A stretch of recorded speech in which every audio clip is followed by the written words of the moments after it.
Surat Limbayat police મથકની હદમાં ઘરફોડ ચોરીને અંજામ આપનાર ઈઢાને ઝડપી પાડી મુદ્દામાલ કબજે કરાયો હતો। સુરત પોલીસ કમિશનર અનુપસિંહ ગોહલત, ખાસ પોલીસ કમિશનર જામીન, નાયબ પોલીસ કમિશનર કાનન દેસાઈ અને મદદનીશ પોલીસ કમિશનર ડી ડિવિઝનની સૂચનાને લઈ પીઆઈ એન.કે. કામડિયા અને સીએસ ધોકડિયાની ટીમે પીએસઆઈ કે.એચ. ચૌધરીના માર્ગદર્શન હેઠળ પેટ્રોલિંગમાં હતી ત્યારે લિંબાયત વિસ્તારમાં ઘરફોડ ચોરીને અંજામ આપનાર ઈઢા ચોર માવિયા મુસ્તાક શાહને ઝડપી પાડી તેની પાસેથી 10,07,000ની કિંમતના સોના ચાંદી સહિતના મુદ્દામાલ કબજે કર્યા હતા।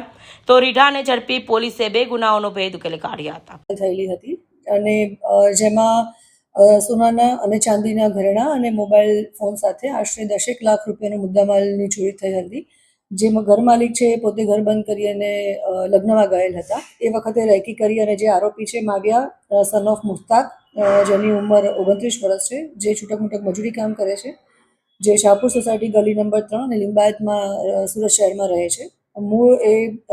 મૂળ ગામ ઇસ્લામપુરા, તાલુકો ધુલિયા અને જિલ્લો જલગાંવના છે। જે આરોપી છે એ અગાઉ પણ આવી ઘરફોડ ચોરી એના વિરુદ્ધમાં દાખલ થયેલી છે લિંબાયત પોલીસ સ્ટેશનમાં અને અન્ય પોલીસ સ્ટેશનમાં।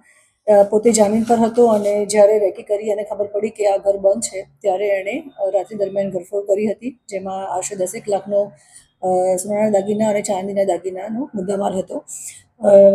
લિંબાયત પોલીસ સ્ટેશનના સર્વેલન્સ સ્ટાફ તરફથી કામગીરીના અંતે આરોપીને પણ અમે ઝડપી લીધેલ છે અને તમામ મુદ્દામાલ અમે રિકવર કરેલ છે।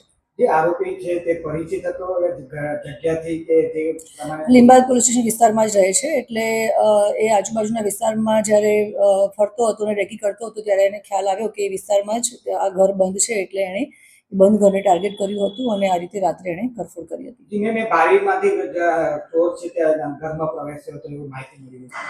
હા, એટલે એણે રેકી કરી હતી અને કઈ રીતે ઘરમાં પ્રવેશ કરી શકાય એ રેકીના અંતે એણે એવું નક્કી કર્યું કે આ વર્નેબલ જગ્યા છે કે જ્યાંથી તોડી અને ઘરમાં પ્રવેશ કરી શકાય એમ છે, તો ત્યાંથી એણે પ્રવેશ કર્યો અને આ રીતે એણે તમામ સોના ચાંદીના દાગીના સાથે 10 લાખનો મુદ્દામાલ ચોરી કર્યો હતો અને અમે તમામ મુદ્દામાલ સાથે આરોપીને પણ ઝડપી પાડેલ છે અને મુદ્દામાલ પણ રિકવર કરેલ છે।